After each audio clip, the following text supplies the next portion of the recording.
My sister used my money for her wedding, then told security I wasn't invited. They hired security guards to stop me at the door, the same door my money helped pay for. I wasn't on the guest list. I wasn't even acknowledged. When I made eye contact with my sister through the glass, she looked me dead in the eye and said, "He's not family." That was the moment I realized I was finally done. Let me back up. My name's Ethan, I'm 29, and I have always played second fiddle to my younger sister, Chloe. And no, I don't mean she was just more popular or more outgoing or any of that typical sibling rivalry stuff. I mean she was worshipped. From the time she was born, she could do no wrong. If she cried, the world stopped. If she wanted something, she got it. She got her first car at 16, a brand new Jeep. Meanwhile, I was riding a rusted bike to school in the snow, literally. Not because my parents didn't have the money, but because they were saving for Chloe's future. My parents always painted it as, "You're the strong one, Ethan, and she needs more support." I bought into it. I bought into it hard. I figured if I just kept my head down and worked, maybe one day they'd look at me the same way. Maybe they'd be proud of me. At 17, I started working nights at a gas station. I went to community college full-time and never asked for a single dime. By 21, I was out of the house, living in a crappy apartment with a broken water heater and still sending $300 a month back to my parents because they said they were barely making ends meet. I didn't question it. I love them. I thought we were family. That's what you do for family, right? Fast forward a few years, and I'd managed to land a job in tech support for a mid-sized company. Nothing glamorous, but I was finally making steady income. And since my rent was cheap and I didn't spend much, I started sending even more money home. $500 some months, $600 others. I didn't even keep track. It wasn't until one Thanksgiving that I started to get suspicious. Chloe rolled up to dinner in a brand new BMW, flashing a diamond bracelet, talking about how she just needed a reset trip to Bali after all the stress of grad school. I asked her how she was affording all of it. She laughed and said, "Oh, I'm resourceful." Turns out, I was the resource. I found out later from my Aunt Rachel that the money I had been sending to my parents was never going toward groceries or bills or any of the things they told me. It was going straight to Chloe. Rent, tuition, travel, clothes. Everything. My sister, the same one who didn't work a single job through college, was being supported entirely by me. I felt sick. I didn't even know what to say. I confronted my mom about it, and all she said was she just needed the help more, Ethan. "You're doing fine," as if being financially stable meant I deserved to be used. And still, I let it go. Stupidly, I let it go. I told myself, one day they'll realize what I've done. One day Chloe will say thank you. Then came the wedding. I didn't even hear about it from my parents. Nope. I found out from a coworker. One of my team leads had gone to high school with Chloe and still followed her on Instagram. He showed me a post she made, some countdown story with sparkly filters and a "can't wait to marry my best friend" caption. I laughed, assuming it was for a friend's wedding or something. But no, it was hers. My sister was getting married in 3 weeks, and I hadn't received an invite, not a phone call, not even a group text. I called my mom, trying to act like I wasn't furious, and just asked, "Hey, I heard Chloe's getting married?" And she actually had the nerve to say, "Oh yeah, it's going to be a really intimate ceremony. Just close family and friends." Close family? I'm her brother. I asked if I could at least stop by, drop off a gift, congratulate her. My mom hesitated and said, "It's really more her day, Ethan. She just wants good energy around her. You've always been so intense." Intense? You mean the only one paying the damn bills? I went quiet. I didn't argue. I didn't scream. But something in me snapped. 3 days before the wedding, I found out from Aunt Rachel, God bless her, seriously, that my donations over the last 2 years were enough to cover at least half of the wedding costs. The venue, the dress, the catering, the decorations, hell, even the band. My money paid for it, and I wasn't even welcome. So, I made a decision. I bought a nice suit, got a haircut, wrote Chloe a handwritten letter, and stuck it inside a gift box with a custom necklace I'd bought her years ago and held on to. Something sentimental. Something that said, "Despite everything, I wanted to be there for you." And then I showed up. I walked up to the venue, a freaking castle-like estate with chandeliers you could see from the parking lot, and tried to walk inside. 2 guards stopped me. Not just one, 2. One checked the list and said, "Sorry, you're not on here." I said, "I'm the bride's brother." They looked at each other. One of them stepped aside and said, "I need to make a call." And then I saw her, Chloe, across the lobby, in her dress, laughing with our parents. Our mom was adjusting her veil, and Dad was taking photos. She looked up, saw me standing outside through the glass. Her smile dropped for half a second. Then she turned to the security guy, walked over, and said loud enough for me to hear through the glass, "He's not family. Don't let him in." My heart felt like it cracked in two. I stood there holding the box like an idiot in front of 40 or 50 guests, all dressed in silk and linen, watching me like I was some creep trying to crash the party. I nodded, said nothing. I walked back to my car, and the minute the door shut, I sat in silence. Not crying, not angry, Just done. I drove home and stared at the ceiling the entire night. All those years of being the strong one, the independent one, the helper, and this was how they repaid me. Like I was nothing. Like I was a stranger. That night, I made another decision. This time, I was going to end it. The money, the calls, the polite family appearances, all of it. But I wasn't going to go quietly. Because if they were so determined to pretend I didn't exist, I was about to make damn sure the rest of the world saw exactly who they really were. After they had security guards block me from entering the wedding that I helped fund, after my sister looked me in the eye and said, "He's not family," they thought I'd just fade into the background like I always did. Be the good son, the silent brother, the invisible backbone they leaned on and ignored in equal measure. But not this time. I didn't scream. I didn't throw a tantrum in the parking lot or cause a scene. I didn't crash the ceremony or shout, "I object," during the vows. No, that's not who I am.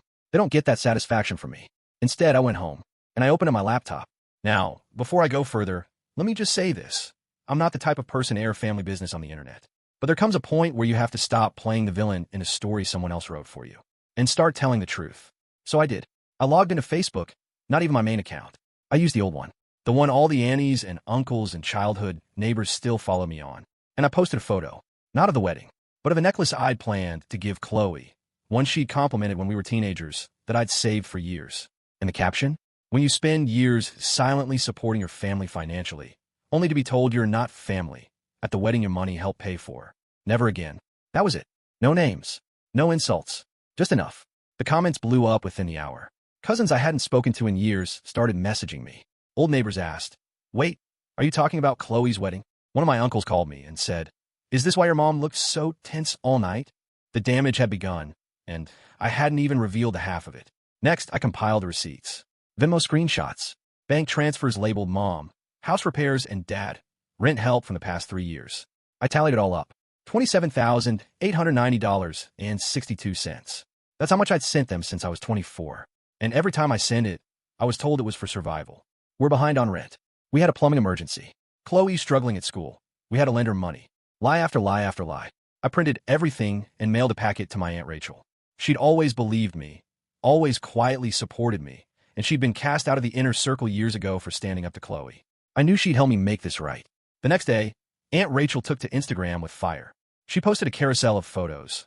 One of Chloe in her wedding gown, one of my parents smiling like royalty, and one of the necklace I gave her, resting on a velvet cloth with the caption, "This is what betrayal looks like when it's dressed in lace and covered in lies." That's when the real drama started. Because people talk. Family members talk. And as it turns out, Chloe's picture-perfect wedding wasn't as perfect as it looked. For starters, the groom's family didn't know I existed. When I asked my parents about siblings, they said Chloe was an only child. Seriously. One of his cousins actually messaged me and said, "Wait, you're a brother?" She told us she was an only child raised by a single mom. I nearly choked. My dad, who walked her down the aisle, had been erased from her public wedding speech. My name had never even been whispered. It was all about her struggle, her strength, her success. The mask was slipping, and I wasn't done yet. That weekend, I made a public post, a long one. It read, "I never wanted to be the kind of person who exposes family secrets. But after being excluded from my sister's wedding, despite spending nearly $28,000 to help her through college, pay her rent, and fund the very event I was locked out of, I've realized that silence only benefits abusers. For years, I was told I was strong and didn't need anything. But what I needed was acknowledgement. What I needed was respect. Instead, I got used. I cut ties, not out of spite, but out of survival. I will no longer support people who see me as a wallet instead of a person. To those who reached out, you know who you are. Thank you for reminding me that family isn't just blood. It's who shows up when everyone else slams the door in your face. That post went viral. I'm not talking influencer viral, but in my small circle, everyone saw it. The backlash was immediate. My mom called me crying. Not apologizing, crying. "You embarrassed us," she said. "You're ruining Chloe's marriage," she said. "What will people think of us?" You know what she didn't say? "I'm sorry." My dad sent a single text. "You've made your point. Take it down." I replied, "You haven't even begun to feel the consequences." And I meant it, because the fallout didn't stop there. Over the next 2 weeks, Chloe's perfect little image began to collapse. Turns out, I wasn't the only person she'd used. Her best friend from college posted a story about how Chloe once borrowed $2,000 for a hospital bill and ghosted her. Another friend commented under a wedding photo, "Did your brother take this?" Oh wait, and then came a most brutal hit. Her job. Someone, and I swear it wasn't me, sent an anonymous tip to HR at the marketing firm where Chloe worked. Told them she'd been publicly misrepresenting her family background and finances while claiming diversity scholarships she may not have qualified for. Now, I don't know what came of that. I'm not rooting for anyone to lose their livelihood. But when you build your career on lies, those lies eventually demand payment. Meanwhile, I was free. It was weird at first. No more weekly calls from mom asking for a little help. No more guilt trips. No more watching Chloe's fake online life from the sidelines. Just quiet and peace. I used the money I would have sent them to take a weekend trip. My first real vacation in years. Nothing fancy, just a cabin by the lake. I went fishing. I read books. I breathed. When I got back, I bought new furniture. Painted my apartment. I started learning how to cook properly instead of just microwaving stuff. Aunt Rachel started coming over more. She brought lemon bars, helped me hang pictures, even brought old family photos I hadn't seen in decades. We talked for hours. About real things.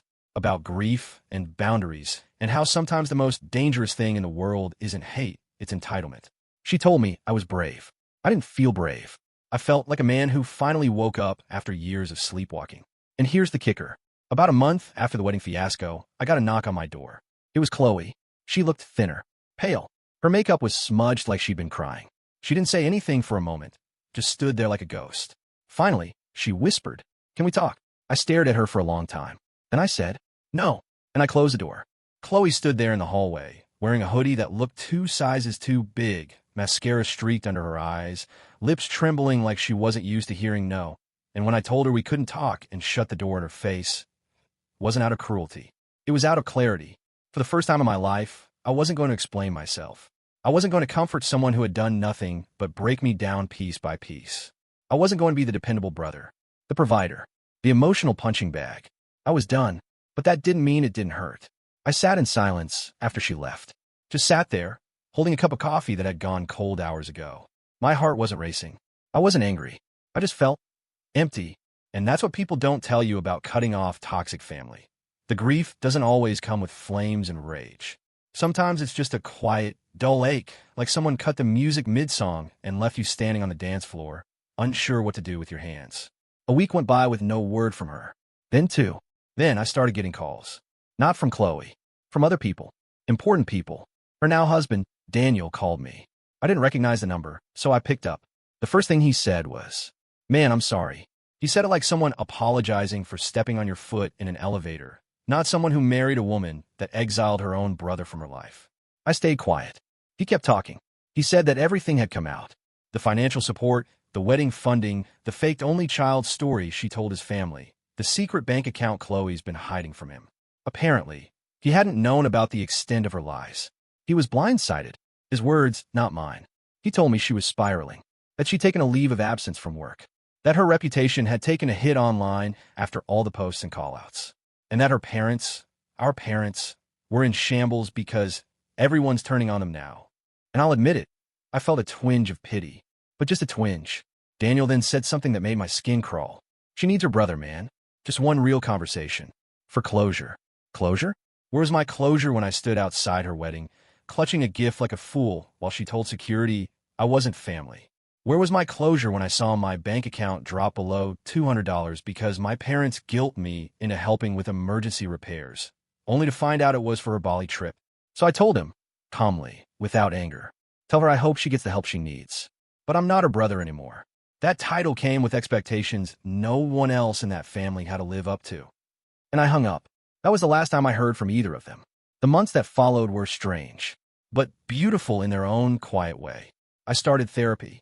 At first, I felt ridiculous even booking the appointment. Like, what was I going to say? Hi, I funded my sister's wedding, and she kicked me out of it, so now I'm spiraling. But therapy didn't judge me. It listened, and it helped me unearth something I'd buried deep for years. I wasn't just angry at Chloe or my parents. I was angry at myself for tolerating it, for letting them chip away at me so slowly I didn't notice the pain until I was empty, for equating love with sacrifice, and sacrifice with silence. But in that realization came freedom. I stopped sending money to my parents. Cold turkey. They tried a few guilt texts. We're still your mom and dad. Families fight but stay together. Don't let online strangers ruin your blood. But blood doesn't mean loyalty. And family isn't about titles. It's about actions. I didn't block them. I just muted them. Let them shout into the void if they wanted to. I had better things to do. I started investing in myself. I'd always been good at tech. So I took a leap and launched a small online consulting service on the side. Helped small businesses with troubleshooting, network setups, workflow automation. Within 4 months, I had a steady stream of clients. Nothing crazy, but it was mine. I moved out of the crummy apartment. Got a modest but clean place on the edge of town. I picked the curtains myself. Bought plants. Even learned how to keep them alive. And every Sunday, Aunt Rachel would still come by with lemon bars. She never pried, never tried to fix anything. She just existed beside me, like a lighthouse, quietly guiding me back to shore without ever demanding a thank you. One day, she brought over an old photo album. There were pictures of me and Chloe as kids, me in hand-me-downs, her in matching designer outfits. But we were laughing. Before the favoritism, before the hierarchy, before money became love's currency. I stared at a photo of her holding my hand on a park bench. She was probably 5. I was 7. We were smiling. And I realized I didn't hate her. Not really. I hated who she became. I hated what our parents did to her. I hated what they did to me. But I wasn't carrying that anymore. Because forgiveness, I learned, isn't always for the other person.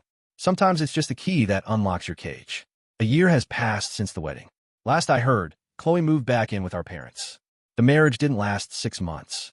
Daniel filed for divorce after discovering even more lies. Credit cards in his name, secret debts, even a fake resume. She never reached out again.